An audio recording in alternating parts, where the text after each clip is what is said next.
अस्सलाम वालेकुम फ्रेंड्स, क्या हाल है आप सबका। आई होप सब ठीक होंगे। तो आज मैं आपके साथ शेयर करूंगी सबके फेवरेट ये क्रिस्पी मिनी आलू के पराठों की रेसिपी। मैं आपके साथ दो डिफरेंट टाइप्स शेयर करूंगी इसको बनाने के, फ्रीज करने का तरीका भी बताऊंगी। चलिए बनाना स्टार्ट करते हैं। बिस्मिल्लाहिर्रहमानिर्रहीम। सबसे पहले हमें चाहिए 1 किलो आलू। आलू को हम बॉयल होने के लिए रख देंगे। और यहाँ पे मैंने लिया हाफ के जी गेहूं का आटा, हाफ के जी मैदा। आटा गूंदने के लिए पानी, 1 टेबल स्पून देसी घी या वेजिटेबल घी भी ले सकते हैं, 1 टीस्पून नमक, 1 टीस्पून अजवाइन, हैंडफुल कटा हुआ पुदीना धनिया, एक बड़े साइज का बारीक कटा हुआ प्याज, 2 टेबलस्पून कटा हुआ कड़ी पत्ता और 3 से 4 बारीक कटी हरी मिर्चें, 2 tablespoon cooking oil, half tea spoon राई, 1 टीस्पून आमचूर पाउडर, 1 टीस्पून काला नमक, 1 टेबलस्पून खुश्क मेथी, 1 टेबलस्पून चाट मसाला, 1 टेबलस्पून कुटी हुई लाल मिर्च, 1 टेबलस्पून भुना कुटा धनिया और 1 टेबलस्पून भुना हुआ जीरा। इंग्रेडिएंट्स कंप्लीट हो गए हैं तो डो नीट कर लेते हैं। तो सबसे पहले हम ड्राई फ्लावर को एक पॉट में डालेंगे और दोनों फ्लावर्स को मिक्स कर लेंगे। अब इसमें ऐड करेंगे घी और घी को आटे के साथ क्रम्बल कर लेंगे। अब इसमें ऐड करेंगे नमक और अजवाइन। अब थोड़ा थोड़ा पानी डालकर आटा गूंद लेंगे। आटा ना ज़्यादा नरम हो ना ज़्यादा सख्त हो, जैसे नॉर्मल हम पराठों के लिए आटा गूंदते हैं इस तरह से हमने आटा गूंद लेना है। अब हम आटे को थोड़ी देर रेस्ट के लिए रख देंगे ताकि सेट हो जाए। आलू भी बॉयल हो गए तो हम इसे पील करके ग्रेट कर लेंगे। और यहाँ पे मैंने इसे ग्रेट कर लिया है। आटे को फिर से ट्रांसफ़र कर लेंगे और अब इसे थोड़ी देर मसल लेंगे ताकि स्मूथ हो जाए। यहाँ पे देखिए स्मूथ हो गया। अब हम इसको रख देंगे और आलू की स्टफिंग प्रिपेयर कर लेंगे। सबसे पहले पैन में ऐड करें ऑयल। जैसे ही ऑयल गर्म होगा तो इसमें राई डाल लेंगे और राई को फ्राई कर लेंगे। और जैसे ही फ्राई होगी तो इसमें डालेंगे ज़ीरा और जैसे ही ज़ीरा फ्राई होगा तो इसमें ऐड कर लेंगे कड़ी पत्ता। और इन सब चीज़ों को 1 से 2 मिनट के लिए भूनेंगे। जब अच्छी खुशबू आने लगेगी तो इसमें ऐड कर देंगे प्याज और प्याज को भी हमने 1 से 2 मिनट के लिए फ्राई करना है। साथ ही में ऐड कर देंगे हरी मिर्चें। मैं हरी मिर्चें डालकर भी हम इसे 1 से 2 मिनट के लिए भूनेंगे। जैसे ही भुन जाएगा तो इसमें ऐड कर देंगे स्पाइसेस और स्पाइसेस डाल के भी 1 से 2 मिनट के लिए फ्राई करेंगे। थोड़ा सा पानी ऐड करेंगे ताकि हमारे मसाले जले ना और इसको तेज़ आंच पे भून लेंगे। और जैसे ही अच्छी खुशबू आने लगेगी तो इसमें ग्रेट किए हुए आलू डाल देंगे। अब आलू को मसाले के साथ मिक्स कर लेंगे। प्याज को हमने पकाना नहीं है, प्याज को कच्चा कच्चा रखना है ताकि थोड़ा सा क्रंच फील हो। और यहाँ पे हम फ्लेम बंद कर देंगे। अब स्टफिंग में ऐड करेंगे कटा हुआ पुदीना, हरा धनिया और इसको मिक्स कर लेंगे। और अब इसमें डालेंगे 1 टीस्पून नमक।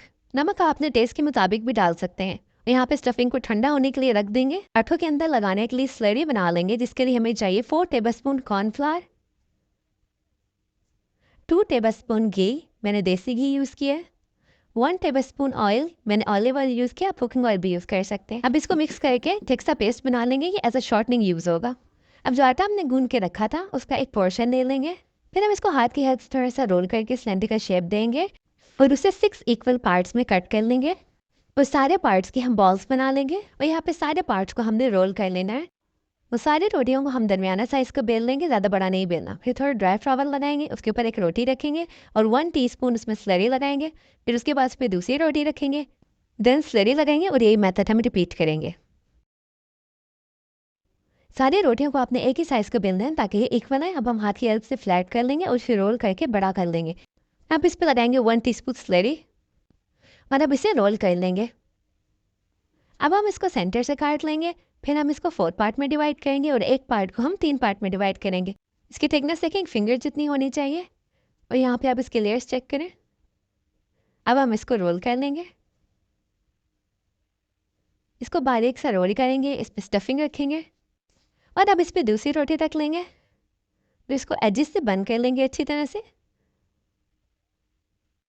और अब हम इसको बेल के बड़ा कर लेंगे। और यहाँ पे देखिए मैंने इसको कितना बारीक बेला है।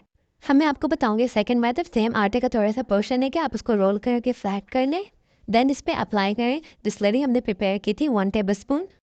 देन आपने इसको इस तरह से फोल्ड कर लेना है, थोड़ा सा हाथ की हेल्प से फ्लैट करें और इस तरह से रोल कर लें।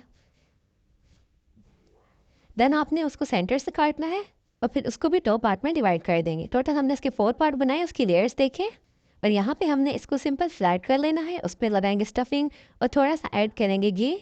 फिर रखेंगे दूसरी रोटी और इसे बेल के बड़ा कर लेंगे।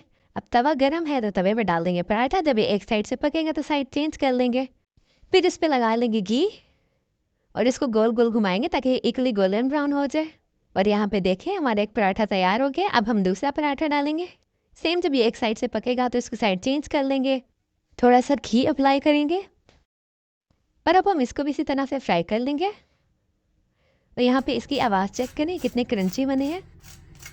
और तैयार है हमारे मज़ेदार से गर्मा गर्म पराठे। आप इसकी लुक देखें। यहाँ पे देखिए मैंने आपको उसको खोल के भी चेक करा है। अब मैं दूसरा पराठा चेक कराती हूँ। ये देखिए इसकी कितनी अच्छी लेयर बनी है और ये बहुत ही क्रंची है, ऊपर से क्रंची अंदर से सॉफ्ट। मैंने आपके साथ 2 मेथड शेयर किए हैं, आपको जो इजी लगे आप वो फॉलो कर सकते हैं। आप भी इसे ज़रूर ट्राई करें। और ये देखें एक और गर्मा गर्म पराठा। गाइस आप भी बनाएं, आई एम श्योर कि आपको ये ज़रूर पसंद आएंगे। चलिए मैं आपको फ्रीज़ करने का तरीका बताती हूँ। एक शीट लें, आप बटर पेपर भी यूज़ कर सकते हैं। इस पर पराठा रखें, देन आप इस पर रखें शीट। तो इसी तरह से हम सारे पराठे रख लेंगे। आप इसको जिपलॉक बैग में या किसी भी कंटेनर में स्टोर कर सकते हैं।